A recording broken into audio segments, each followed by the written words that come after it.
acción permanente.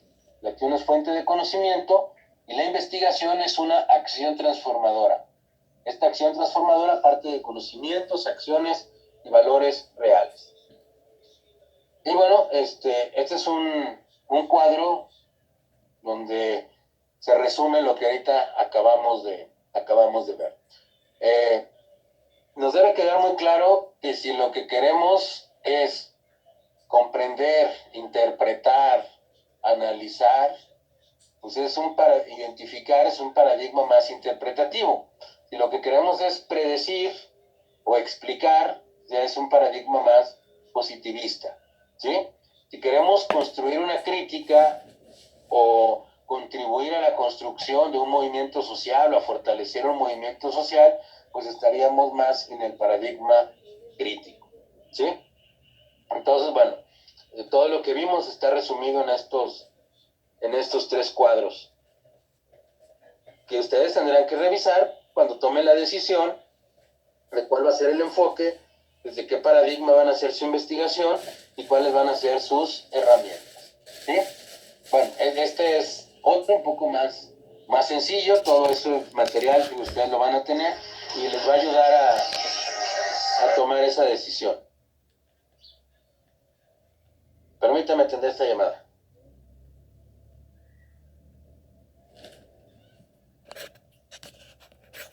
Trabajar sus proyectos de investigación, ¿sí? Y aquí también, bueno, está otra diferencia. ¿De qué manera hacen una lectura de la realidad unos? ¿De qué manera acuden a observaciones otros? ¿Sí?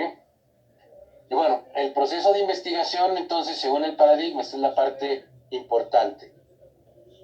Como vamos a movernos entre una investigación cuantitativa o cualitativa, bueno, ¿cuál es la diferencia entre ambos?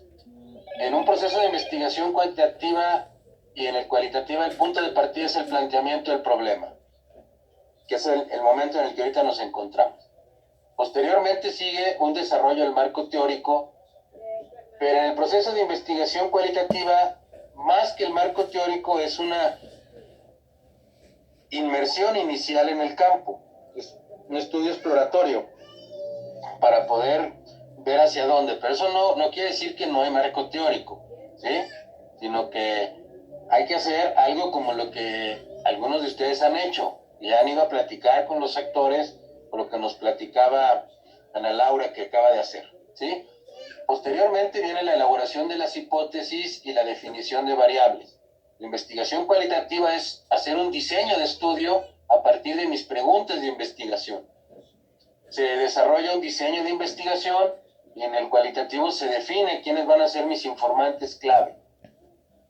En el diseño de investigación cuantitativo se define una población y una muestra, mientras que en el otro es ya la recolección de datos y el análisis de datos, la interpretación y la elaboración del reporte. Entonces, ahí vemos algunas diferencias en el proceso de investigación cuantitativo y cualitativo.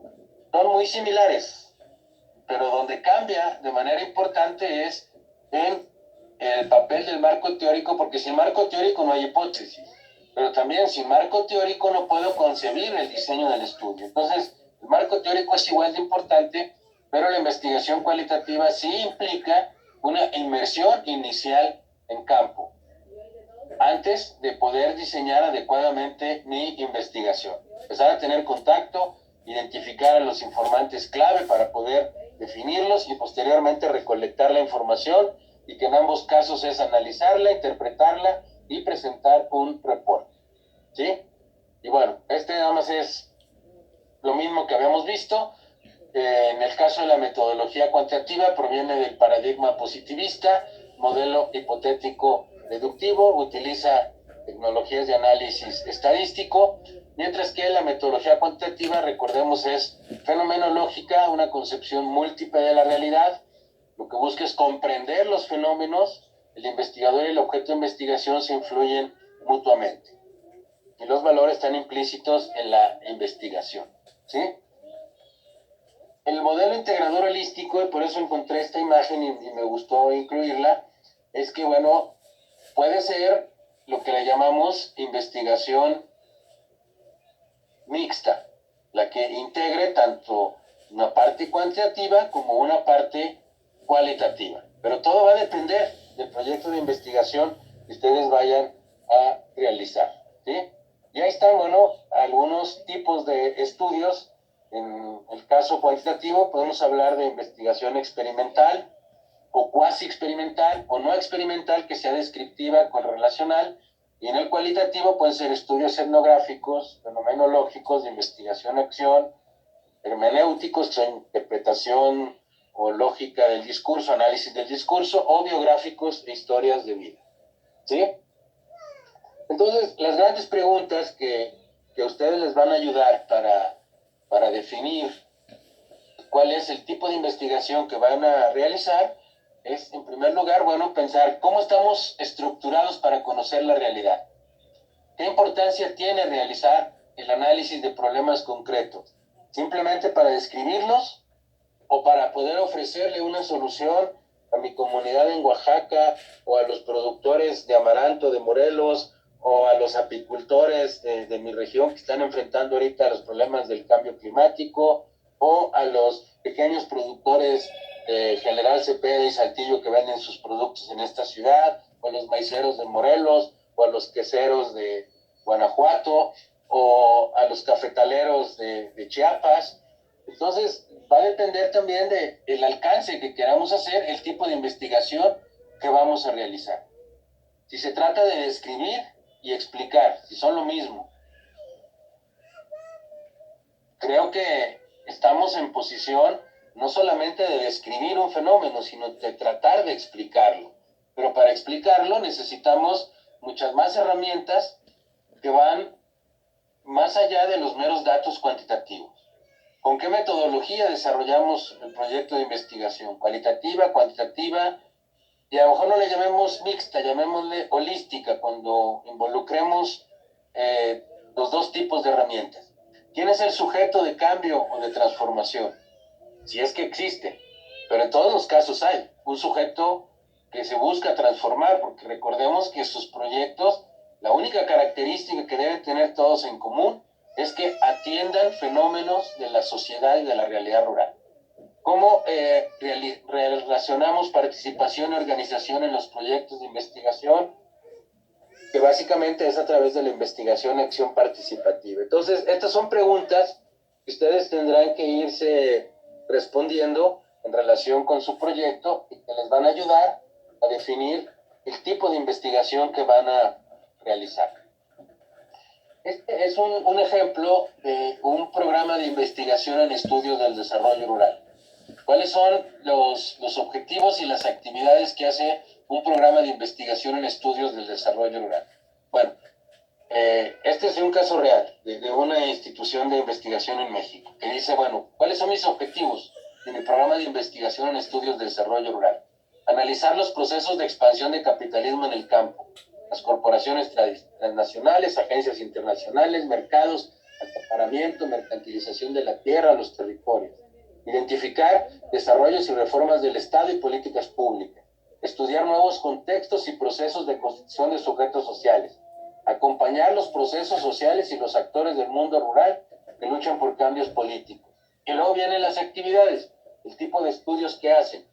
Identificar avances en el acaparamiento de tierras, establecimiento de monocultivos, sistematización del avance de la reprimarización de las economías latinoamericanas, seguimiento de los principales procesos de movilización y resistencia, análisis comparativo de políticas públicas, análisis permanente del contexto latinoamericano en el campo. Entonces, aquí vemos cómo lo pongo como un ejemplo de que la mayor parte de los estudios que se hacen en relación con el desarrollo rural a partir de esta declaración de un programa de estudios de desarrollo rural, pues son estudios principalmente de carácter cualitativo, pero también con un componente importante desde el punto de vista del pensamiento crítico.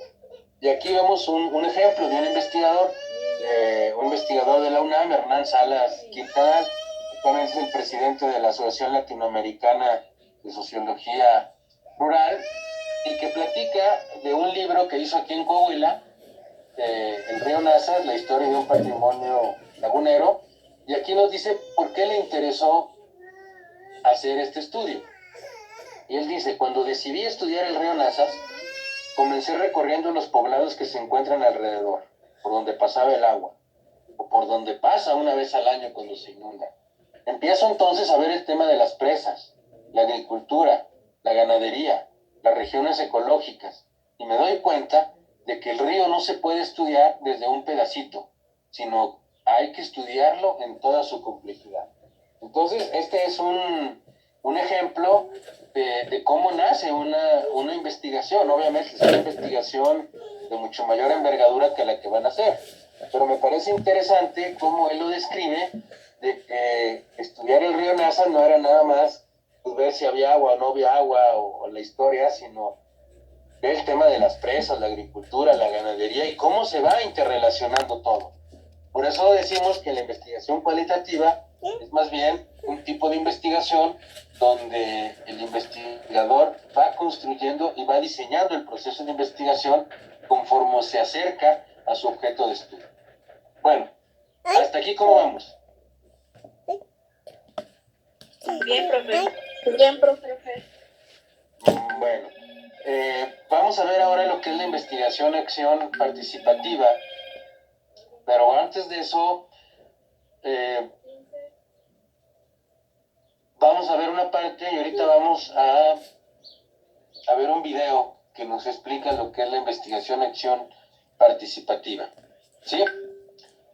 Directamente donde escuchamos a quien diseñó esta forma de investigación y que puede servirnos mucho en los procesos de desarrollo rural. Pero bueno, hasta aquí,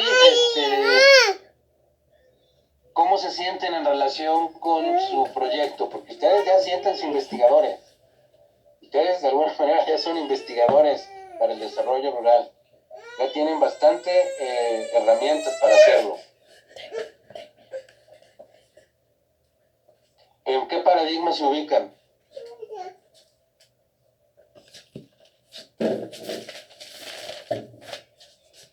¿O todavía estamos un poquito lejos de poderlo hacer, de poderlo definir?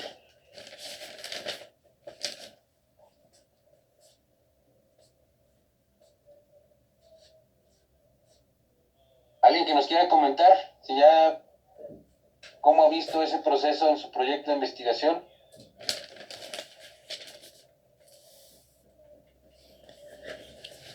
Pues según lo que yo creo que para lo que me puede dar mi investigación va a ser, yo creo que cualitativa. Y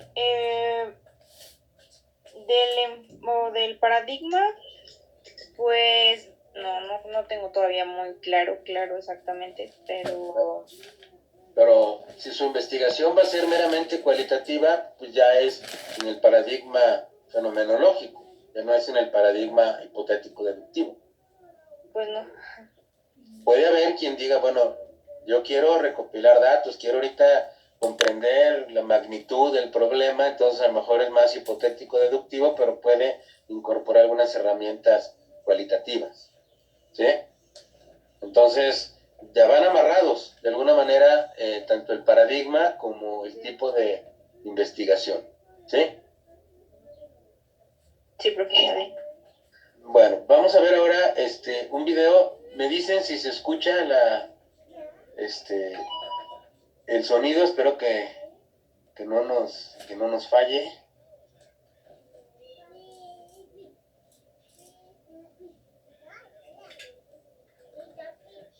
Yo creo que sí se tiene que escuchar. Me dicen por favor si se escucha el sonido conforme avance el video.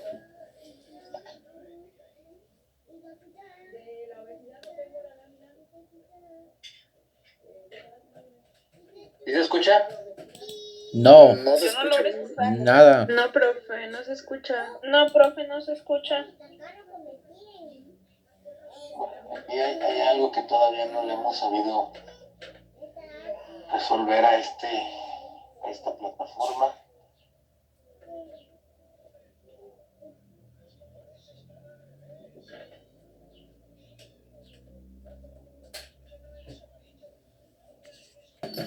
Bueno, dura 19 minutos.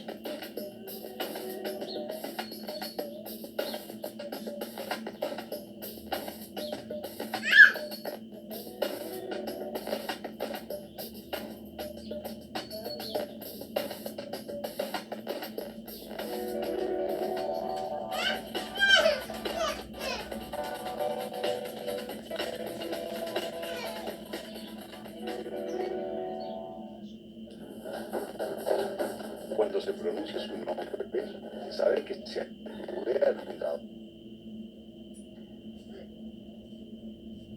de la sociología moderna en el país y a una de las mentes más fecundas de las ciencias sociales latinoamericanas, Orlando Fals Borda, nació en Barranquilla el 11 de julio de 1925. Murió en Bogotá el 12 de agosto de 2008 a los 83 años de edad, formado de honores y de reconocimiento de la comunidad científica nacional y extranjera.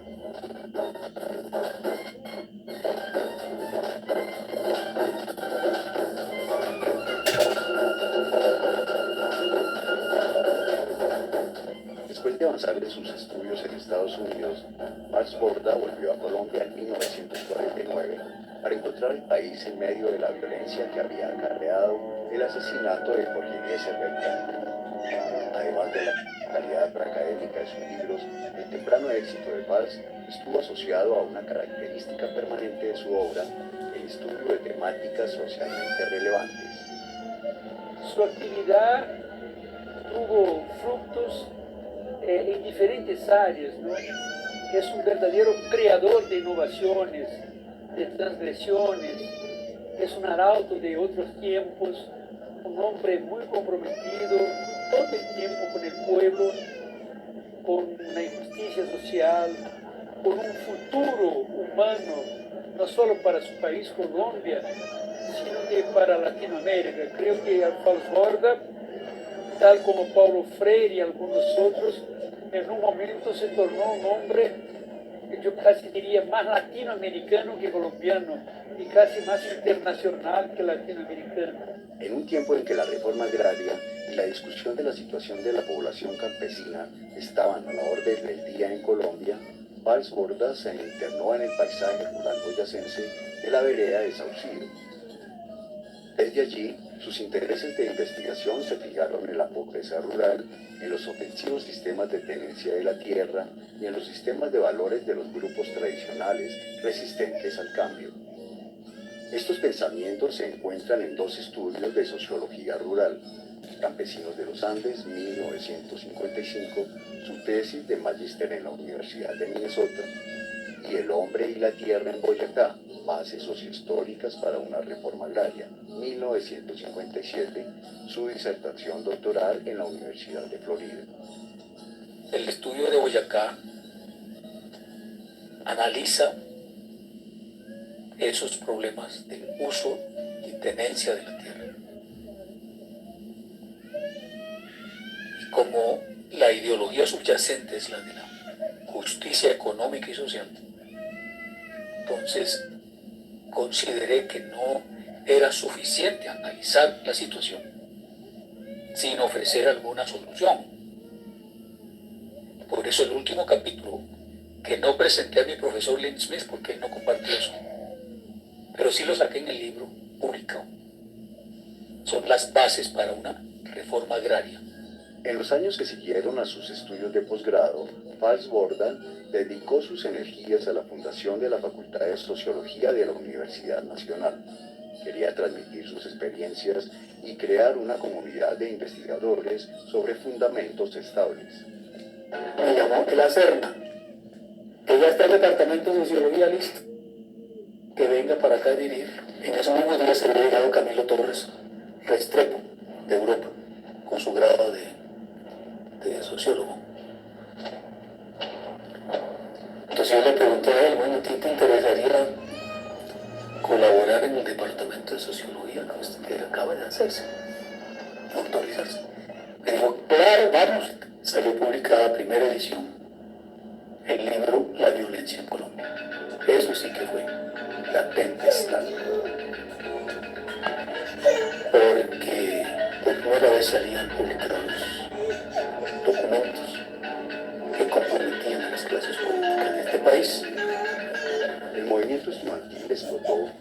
las áreas rurales, las asociaciones campesinas se fortalecieron y la lucha guerrillera fue el ejemplo de otras revoluciones.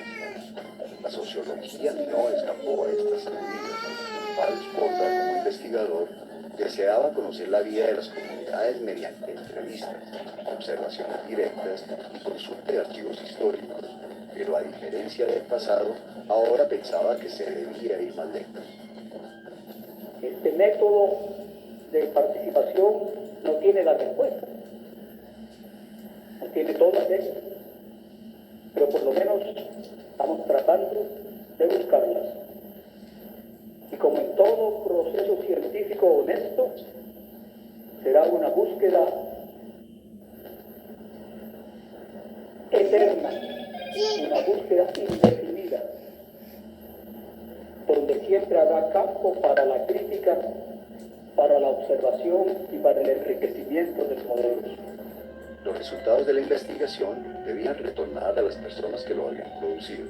El investigador era solo un mediador que ayudaba a explorar el pasado, las tradiciones más queridas y las luchas y experiencias que en otros tiempos promovieron la afirmación y el progreso. Combinar investigación bien hecha con la acción, praxis bien hecha y con la participación auténtica bien hecha, se ponen las bases de una nueva universidad y de una nueva sociedad.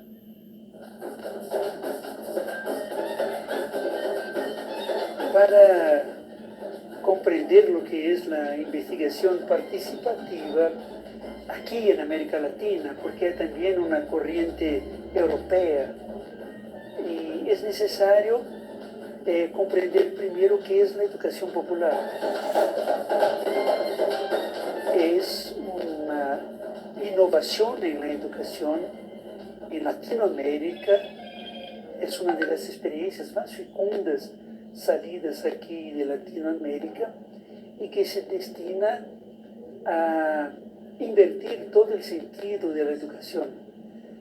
No practicar una educación como Paulo Freire llamaba bancaria, de arriba hacia abajo, y una educación de reproducción de toda la ideología de clases y grupos hegemónicos, sino que crear una educación con el pueblo y a su servicio. Esta es la propuesta original desde los años 60 de la educación popular.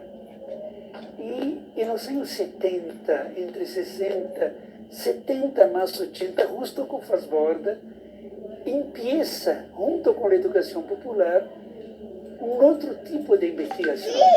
Bueno, yo creo que sobre todo ha sido una ruptura con las ciencias sociales clásicas, más positivistas, y una ruptura de fondo, una ruptura epistemológica, rompiendo la relación sujeto-objeto para la relación sujeto-sujeto, rompiendo la contemplación desde fuera de las prácticas, con una posición muy activa, muy comprometida, muy transformadora con las comunidades, y sobre todo esa ruptura yo creo que ha venido muy bien, ¿verdad?, desde los movimientos populares. Y así que empezamos incluso aquí en Colombia con Fassborda una investigación al revés, es decir, una investigación que en primer lugar confía en que las gentes del pueblo, incluso indígenas y otros más, sean capaces de producir su mismo conocimiento, sus mismos saberes.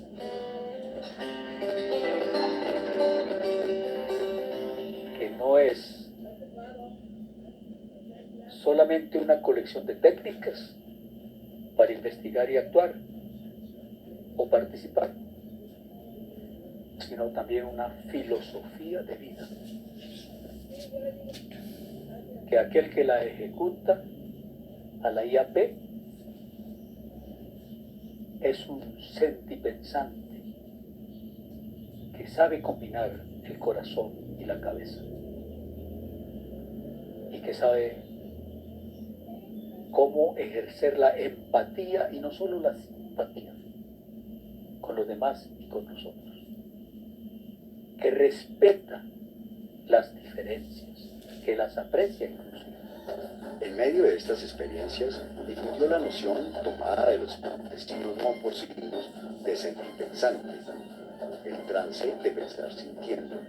Ese sentipensante que aparece en mis libros, eso no lo inventé yo, eso fue allí en una de las ciénagas, cerquita de San Benito Abad, cerca de Egua, por allí, por esos sitios. Que a alguno se le ocurrió algún pescador que iba conmigo. Dijo, mire, nosotros sí en realidad creemos que actuamos con el corazón, pero también empleamos la cabeza. Y cuando combinamos las dos cosas, así somos sentipensantes. Un concepto tan sencillo, ¿cierto? ¿Se entiende? Es muy bonito. El primer simposio internacional de investigación, acción y análisis científico que tuvo lugar en Cartagena en 1977 fue el inicio de las discusiones metodológicas y teóricas para empezar a entender la investigación, acción participativa. Después de la oleada de seguidores y adeptos de otros países, le siguieron los congresos internacionales y los simposios regionales para evaluar las experiencias nacionales y extranjeras. El aporte de Orlando Falsborda lo conocimos en finales de los 80, básicamente en Europa. Empezamos a desarrollar muchos sus trabajos y ya coincidimos con él, sobre todo ya en los años 90, a partir de unas investigaciones que hicimos acá en Bogotá, también en Caracas, en Lima y en algunos otros lugares de América Latina. Sí puedo hablar de, por allí, la educación popular, ¿no? Y con algunos elementos de, podrían llamarse IAP en la Argentina, ¿no? En la década del 70, en los inicios de la década del 70, fines de los 70 y 70, con un fuerte trabajo territorial y articulación, pero con los intelectuales colocados en una perspectiva de adelante de los movimientos sociales, la concepción un tanto más iluminista. Yo lo que estoy viendo y percibiendo, por ejemplo, en el caso argentino y en otros países de Latinoamérica, hay una redefinición del lugar de los intelectuales orgánicos, ¿no? Al lado de los movimientos sociales más que por delante. Investigar significa tratar de entender cómo somos y entender a partir de cómo somos, cómo nos relacionamos con otras personas y cómo las relaciones generan unos procesos de cambio en nosotros y en otros. Desde la investigación participativa, desde las metodologías colaborativas, hay mucha posibilidad de promover procesos de cambio. Y para promover procesos de cambio, los investigadores juegan un papel importante. Sabiendo que la investigación no es solamente disciplinaria, ni solamente académica, sino que es un proceso de construcción social, de aprendizaje y de conocimientos para el cambio. La IAP es una propuesta de construcción de conocimiento y de un conocimiento que no es para probarlo en contra teorías o contra otras tesis que se hayan levantado, ¿no? Se prueba en la práctica, se prueba en el quehacer, en el querer cambiar la realidad. Entender que somos sujetos de cambio y que cuando investigamos también componemos el problema es, desde mi punto de vista, la primera recomendación. Y la segunda es promover procesos de cambio anclados en las necesidades de la gente. Yo creo que la IAP entonces lo que aporta es un conocimiento para la acción, un conocimiento que informa la acción, un conocimiento que enriquece y ilumina la acción, la orienta, la comprende, la explica. Y eso es un poder que los movimientos sociales requieren, que las organizaciones sociales requieren para poder fortalecer sus propuestas y fortalecer su acción. Creo que logra integrar lo que otras muchas disciplinas no hacen. Logra integrar saberes diferentes de una forma mucho más enriquecedora y que nos acercan más de mejor manera a la complejidad real que la sociedad tiene. contempla métodos diversos, ¿verdad? Nos puede llegar a servir lo cuantitativo, y lo cualitativo es central, pero lo vinculamos a la acción. Tiene que pasar por la búsqueda de cambios con la gente como protagonistas de su realidad, de buscar sus alternativas, de analizar cuál es sus problemáticas, sus deseos y cómo proyectamos hacia adelante, superar la idea de eso, de los afectados como personas pasivas que asisten a lo que otros determinan y implicar, y esto pasa por la idea de corresponsabilidades también, no es solo una tarea, no, yo siento que nuestro papel tiene mucho más que ver con facilitar esos procesos que tienen que protagonizar especialmente los actores de los territorios y de las problemáticas.